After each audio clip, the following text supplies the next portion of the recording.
What makes me so special? 2 young women have been reported missing. You're probably the last person to have seen them. Hey, you kids!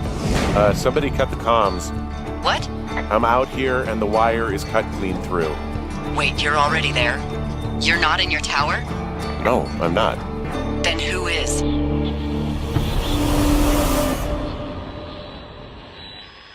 Alright, good day to each and every single one of you. I'm Amaranthine, and this is FireWatch. I'm just going to start a new game here. And that doesn't really matter, the save slot, I guess. Fuck that up already. That's a good start.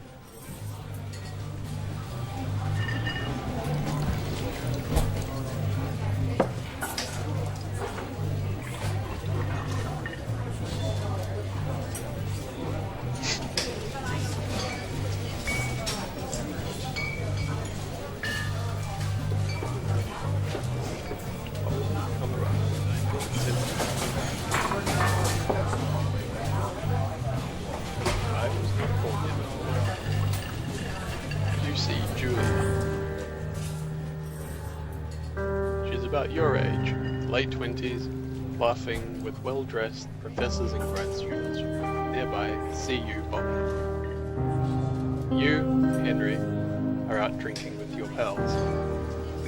You approach her. You're drunk. So, what choice we got? So, what's your, major? Or you're pretty. Alright, if I was typically at a bar, I wouldn't do either of these. So I'll go with that one. You're pretty. She says coolly. Hey, bud. I thought that's what we said. Okay. You are not. You are a future hangover. What? Am I confused? Someone should buy you a cheeseburger, she says. She flags down a waiter, and 1 week later you are Julia's boyfriend. Okay, she seems a bit weird. Not too bad.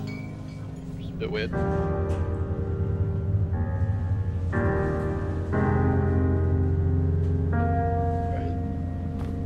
Start as any, I guess. Elevator? No. Elevator music.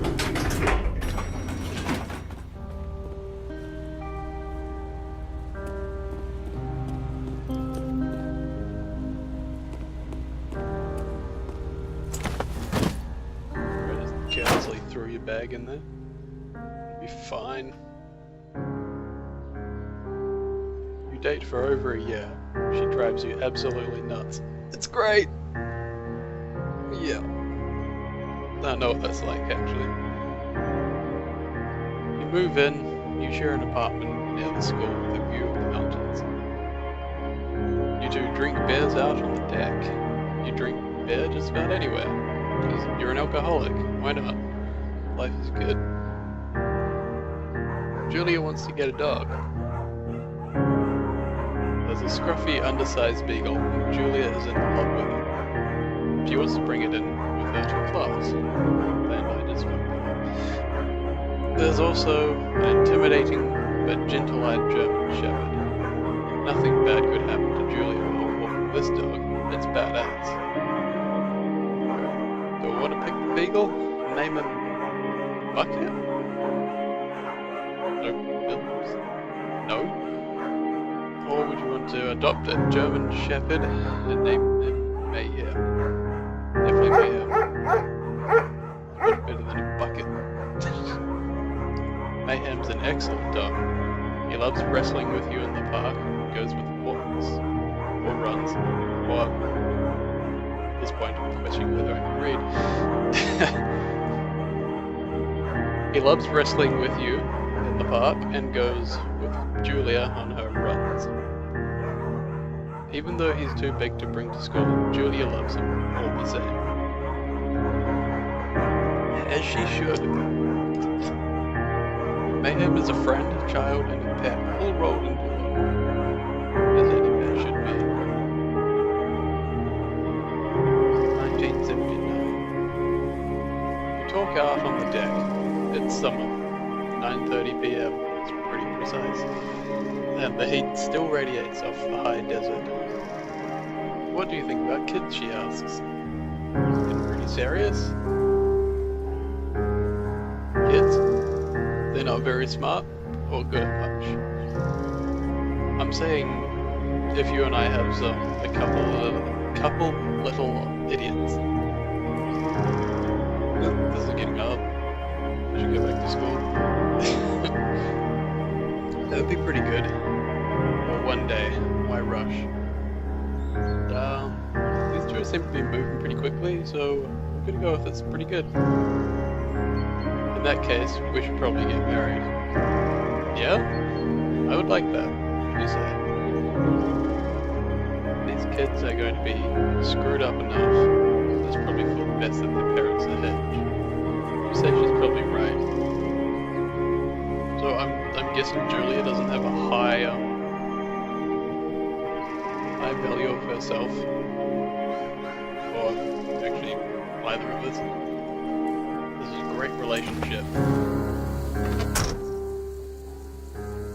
You can see why I'm taking a job here. FireWatch.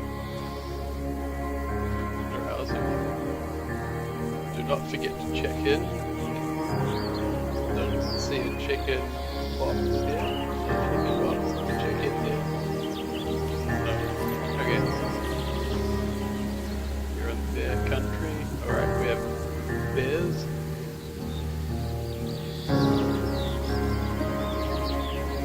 That trail is recommended for us, I guess. No fireworks. One line, so they don't really mean it.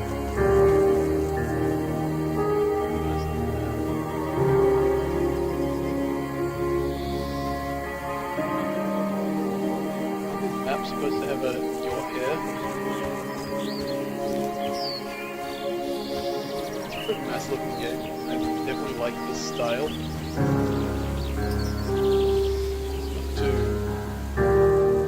Not too graphically intense. 1980. It's a Thursday night and Julia is 4 hours late. She doesn't call, you're worried and getting angry by the minute. She walks in after you've gone to bed. Alright, so if my partner was to do this, I don't think it would bother me that much. She's not quite drunk, but she's clearly been having a fun time. You fire when she gets between the sheets. Again, like if she's been doing this a lot, then there's probably reason for you to get mad. But she's probably just been out with some friends, having a good night. And there's absolutely no reason to get mad or to ignore her. So these choices are both somewhat idiotic, but okay. You don't touch each other all night. The next day you feel guilty for being so angry and ask her about her evening. She says it was great. You hold onto a tiny pool of resentment. You make some coffee and go to work. See, she was just reading into that. It just sounds like she was out with friends, not doing anything risque. Yeah, you're being a total dick.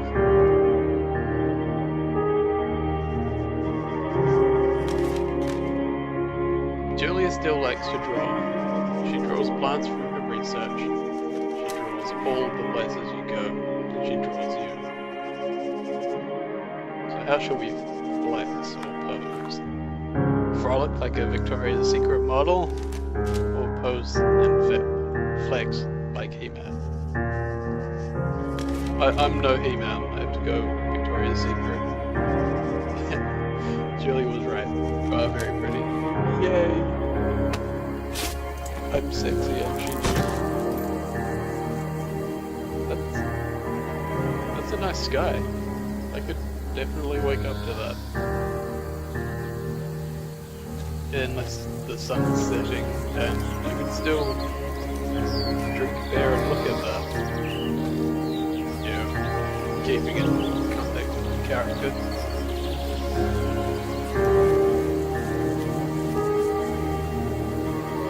Oh, 8 miles away. Nearly there, up, skip, beautiful sunset. During the summers, you and Julia enjoy walking mayhem. As a festival in town, it brings in folks from faraway places. One of them tries to mug you with a knife.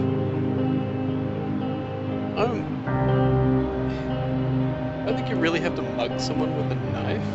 I mean, you could just do it with your hands.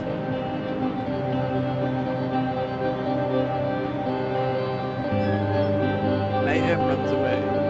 May, me, moo, fuck, dog, Julia yells. She gets flustered and has terrible speaking when she's stressed. I know the feeling right about now. You confront the attack. So what do I want to do? Scare him away? Or beat his face in?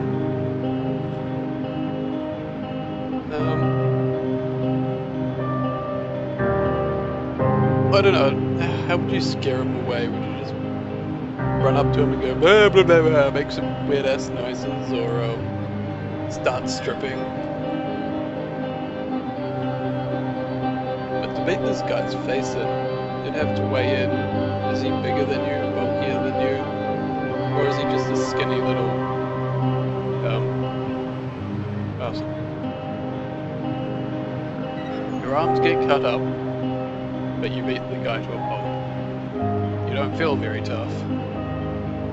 You cry your eyes out before the cops show up. Julia asks you to take a different path from that day forward. You say okay. You don't want to go that way either. From then on, you walk by the river. So that's an interesting line, just saying that Julia asked you to take a different path.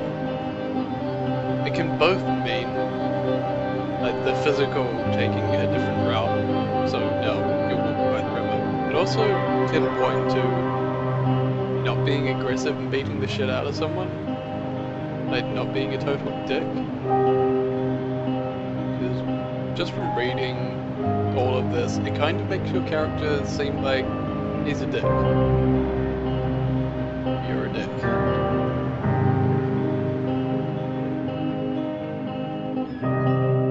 Plans to have kids get waylaid by work. Julie gets offered a job at Yale, Connecticut. 2,000 miles away. It's a great job. Associate department chair. She wants to move. You absolutely do not, because you're a selfish cunt. Convince her not to take the job, or agree if she commutes back and forth. They're both quite dickish. Like, what is this guy's job? If he's taking a job at the FireWatch, he's obviously able to move around.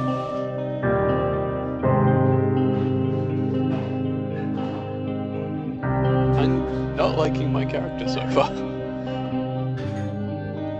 I couldn't convince her not to take the job, but also make her commute. Would it be nicer if you made the commute to her, not the other way around? You ask her if she'll commute back and forth. You don't want to move to Connecticut. She says that it'll be hard, but she'll do it if you won't move. Sounds quite nice. Unlike you are. You tell her not to pass it up if she wants what she wants. She agrees. She flies back to Boulder 3 times each semester.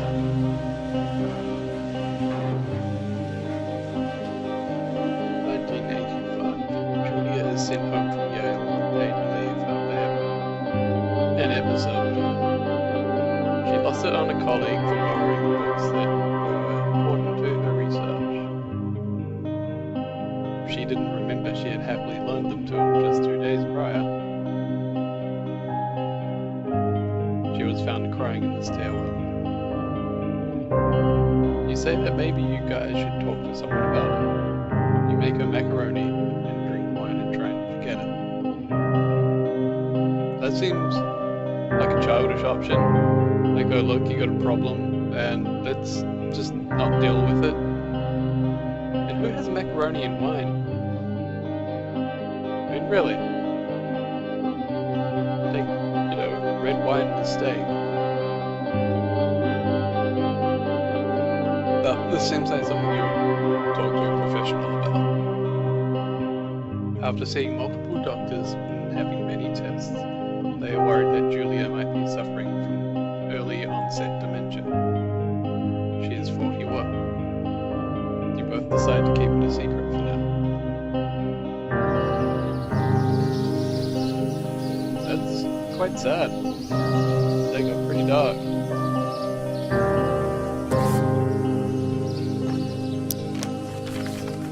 Oh dear. Oh dear.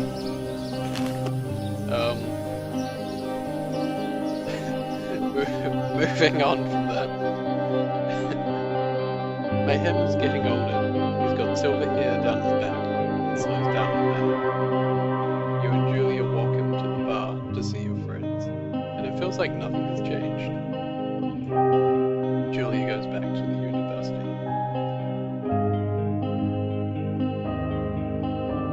Julia's affliction gets worse. She can't remember things in class. Her research is in shambles. She drives her car to the next town over for no particular reason, and has been brought home by the police. She is devastated. She is sent home on permanent medical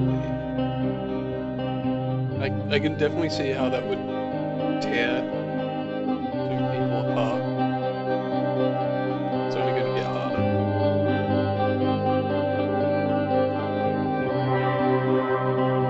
Some days you get the Julia who calls you dope. Okay, haven't heard that term for a while. Maybe I should go out and socialize more. And your unborn children, little idiots. The other days, you get a complete stranger. She pulls you into bed to make love. After 5 minutes, she goes into a panic, believing her dad is at the door.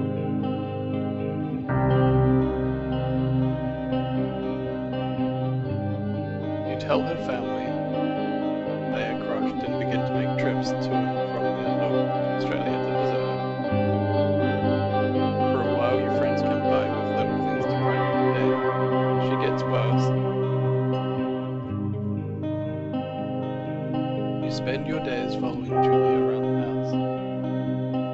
You count the seconds between 2 weekly visits from Daniel the nurse. He suggests that Julia could live somewhere else.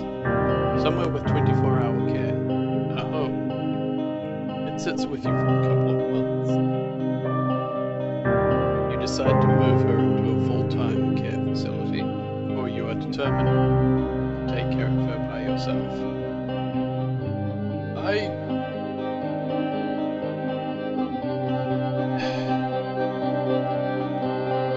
Taking someone into a home, it can be quite costly.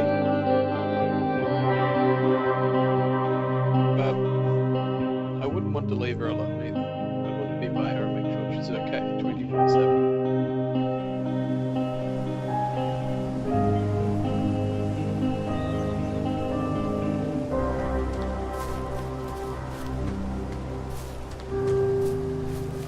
Again, just the lighting and the way things look, it feels quite atmospheric.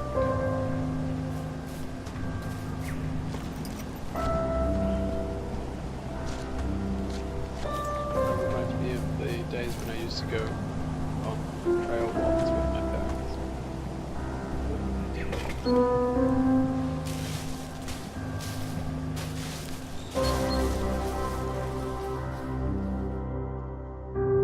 is impossibly hard. The worst is when you get mad at her. Like when she tries to cook her own food. You can't do anything without her, and she seems like she can't do anything without you.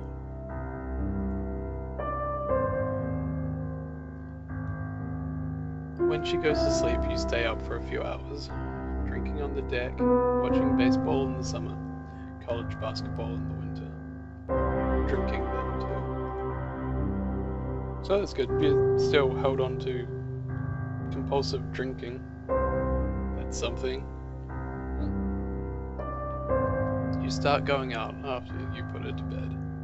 The first time you do it, you worry about her getting up and walking around while you're gone. You put a chair in front of her bedroom door? No. No.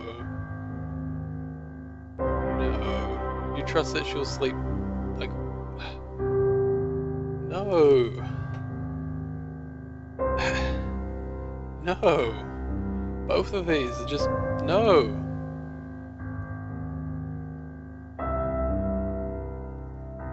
I get that you'd want to go out and have a little freedom,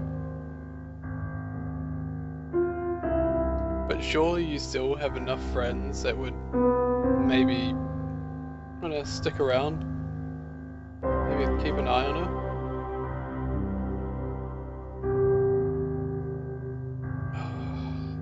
I don't want to, but I'm gonna put the bedroom door. You go to the same bar at the boring end of Pearl Street. Pearl Street? Yeah, Pearl, not Pear. It's nice there. Over time, you tell Sheila, the bartender, everything. It's a huge weight off.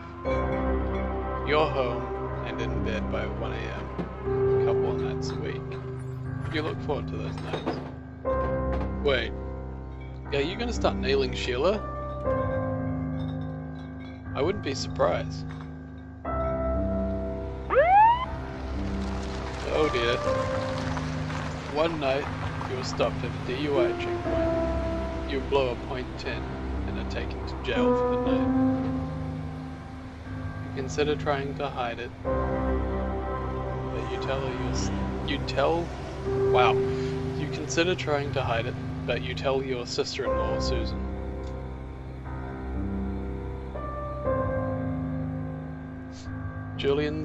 Oh fucking hell. Julian's parents take the next plane from Australia.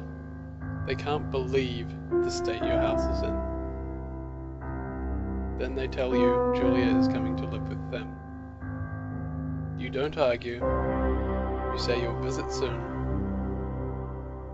A few weeks go by. Summer is coming up. You see an ad in the paper for a job. I'm guessing it's this job. Hello, we took it. We took the job.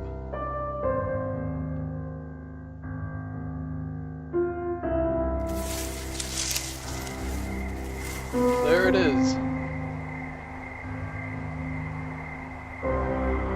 There's the Overwatch.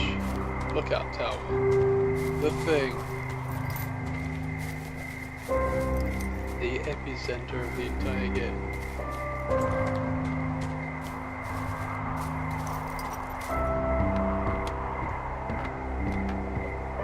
It'll be interesting to see just how much that entire story plays into the rest of what we do.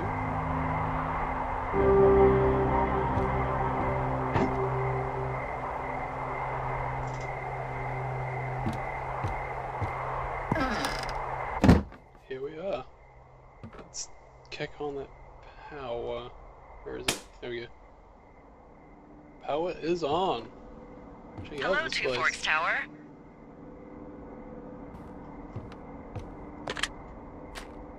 Let's grab the walkie here.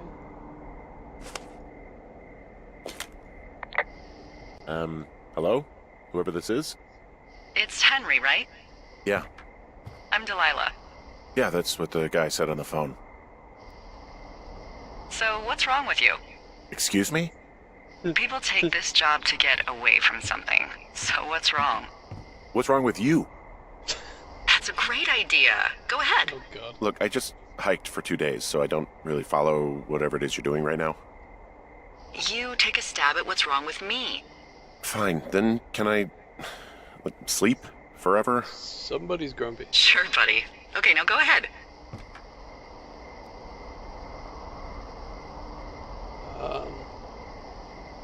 Ooh. The options. I'm gonna go with that. Okay, you've killed 3 husbands. You're a black widow and you're just out here until the heat dies down and then you'll kill again. Ooh, very good. Bravo, Henry. Okay, I sleep now? Not quite. Now you. Okay, good night, bye. Let's see. I don't know anything about you, but maybe you just really like trees. Maybe it's... Gosh, maybe it's a borderline fetish. A tree fetish. Good night. Good night. Welcome to the job. She could be onto something there. So, I'm not sure the entire lead up there. Good morning, Henry. Well, Oh. I guess good afternoon. You probably slept like a rock. Anyway, there's still a few hours of daylight to get some work in. I can see you at your desk, so call me when you're ready. Fuck off. That's Julia. She looks so young compared to... That's a little, concerning. So I'll leave it here, and we'll come back in another episode.